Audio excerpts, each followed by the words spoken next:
Emergency విధించి 50 ఏళ్లు పూర్తవుతోంది. June 25 భారతదేశ ప్రజలకు సాధారణ తేదీ కాదు. సరిగ్గా 50 ఏళ్ల క్రితం ఇదే తేదీన అర్ధరాత్రి వేళ యావత్ దేశాన్ని కుదిపేసింది. దేశంలో ఎమర్జెన్సీ విధిస్తున్నట్లు రాష్ట్రపతి ఫక్రుద్దీన్ అలీ అహ్మద్ ప్రకటించారు. నాటి ప్రధానమంత్రి ఇందిరాగాంధీ సిఫార్సుతో ఎమర్జెన్సీని ప్రకటించారు. దీంతో 1975 జూన్ 25న అకస్మాత్తుగా మన దేశంలో ఎమర్జెన్సీ అమల్లోకి వచ్చింది. 1977 మార్చి 21 వరకు అంటే దాదాపు 2 ఏళ్లు కొనసాగింది.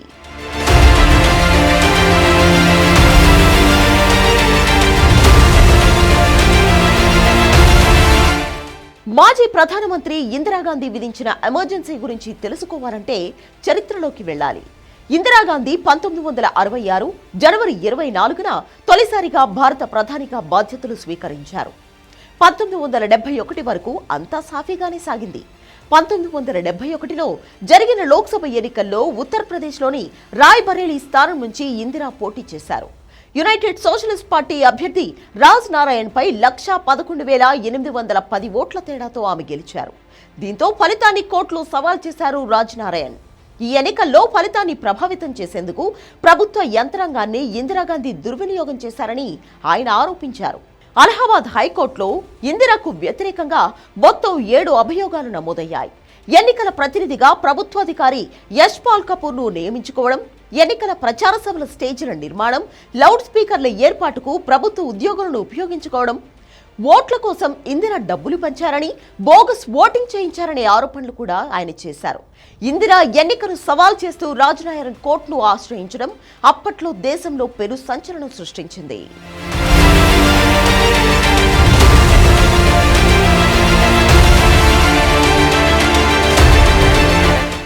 అలహాబాద్ హైకోర్టులో రాజ్నారాయణ్ కు భారీ ఊరట లభించింది. ఇందిర ఎన్నికను సవాల్ చేస్తూ ఆయన దాఖలు చేసిన పిటిషన్పై వాదనలు వినేందుకు న్యాయస్థానం అంగీకారం తెలిపింది. దీంతో 1971 మార్చి 2వ వారం నుంచి 1975 జూన్ నెల వరకు వాదనలు కొనసాగాయి. రాజ్నారాయణ్ చేసిన 7 ఆరోపణల్లో 5 ఇందిరాగాంధీకి ఊరట లభించింది. అయితే ఎన్నికల ప్రచారంలో ప్రభుత్వాధికారులు ప్రభుత్వ యంత్రాంగాన్ని ఉపయోగించుకోవడంతో ఆమెను దోషిగా నిర్ధారించారు. దీంతో ఇందిరా లోక్సభ సభ్యత్వాన్ని హైకోర్టు రద్దు చేసింది. మరో 6 సంవత్సరాల పాటు లోక్సభ, విధానసభ ఎన్నికల్లో పోటీ చేయడానికి అనర్హురాలిగా ప్రకటించింది. ఒక ప్రధానమంత్రికి సంబంధించి హైకోర్టు ఇలాంటి తీర్పు ఇవ్వడం దేశంలోనే కాకుండా మొత్తం ప్రపంచంలోనే ఇది తొలిసారి.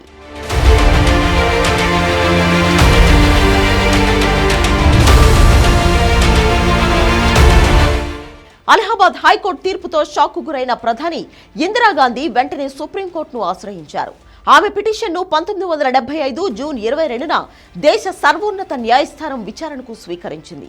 1975 జూన్ 24న కోర్టు కీలక ఆదేశాలు జారీ చేసింది. అలహాబాద్ హైకోర్టు తీర్పు అమలును తాత్కాలికంగా నిలుపుదల చేస్తూ ఇంజంక్షన్ ఆర్డర్లు జారీ చేసింది. ప్రధానిగా ఇందిరాగాంధీ పార్లమెంటు సమావేశాల్లో పాల్గొనేందుకు, ప్రసంగాలు ఇచ్చేందుకు సుప్రీంకోర్టు అనుమతించింది. అయితే పార్లమెంట్లో ఎంపీగా విధులు నిర్వర్తించకుండా, ఓటింగ్లో పాల్గొనకుండా న్యాయస్థానం ఆంక్షలు విధించింది. 1975 జూన్ 25న మధ్యాహ్నం ఢిల్లీలోని రామ్లీలా మైదానంలో ఇందిరకు వ్యతిరేకంగా లోక్ నాయక్ జయప్రకాష్ నారాయణ్ ఆధ్వర్యంలో భారీ సభ జరిగింది.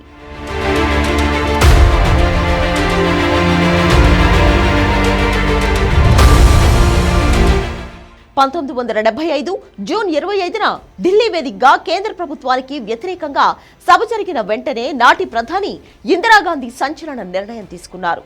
ఆమె హుటాహుటిన ఒక సీక్రెట్ లెటర్ను నాటి రాష్ట్రపతి ఫక్రుద్దీన్ అలీ అహ్మద్ కు పంపారు. దేశానికి పెను ముప్పు పొంచి ఉందని, అంతర్గత భద్రతకు ముప్పు కలిగే అవకాశం ఉందని, ఎమర్జెన్సీని ప్రకటించే అంశాన్ని పరిశీలించాలని కోరారు. దీంతో ఆ రోజు అర్ధరాత్రి 12 గంటల సమయం కావడానికి కొన్ని నిమిషాల ముందు నాటి భారత రాష్ట్రపతి ఫక్రుద్దీన్ అలీ అహ్మద్ కీలక ప్రకటన చేశారు. రాజ్యాంగంలోని ఆర్టికల్ 352 ప్రకారం దేశంలో ఎమర్జెన్సీ విధిస్తున్నట్లు ఆయన వెల్లడించారు. మరుసటి రోజు అంటే 1975 జూన్ 26న దేశ ప్రజలను ఉద్దేశించి ఆల్ ఇండియా రేడియోలో ప్రధాని ఇందిరాగాంధీ ప్రసంగించారు. సోదర సోదరీమణులారా, రాష్ట్రపతి ఎమర్జెన్సీ ప్రకటించారని, భయాందోళన అవసరం లేదని ఇందిరాగాంధీ వెల్లడించారు. President has proclaimed emergency. This is nothing to panic about.